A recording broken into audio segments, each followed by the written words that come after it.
While the economy and population in western North Dakota is booming, so too is crime.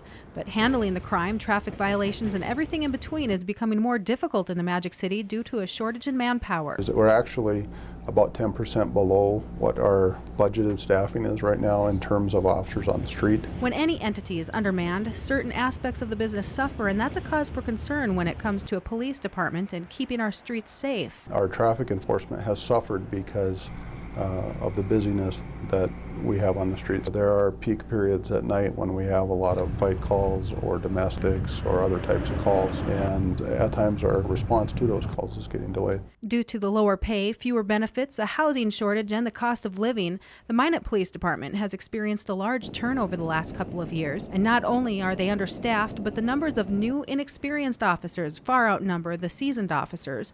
And although they look for quality, nothing can take the place of experience. But with the inexperience of the officers, it just takes that time for them to get the feel for the job and just to gain experience with all the different types of situations that we handle. And although they may be in the process of hiring more officers, the turnaround time to get those officers on the streets needs to be factored in. It's typically 6 months from the time that we hire them until they count as an officer on the street.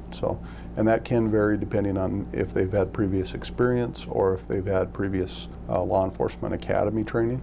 Everything from the high turnaround to a lack of seasoned officers is a cause for concern for the department. We're very concerned about it. It's not very efficient for us to train an officer who then leaves and goes to work for another department. Most of the people that come to work for us want to be police officers somewhere, and we just need to make this a destination where they want to stay and spend their career as opposed to seeing a better opportunity elsewhere. In Minot, Alicia Huck, KX News.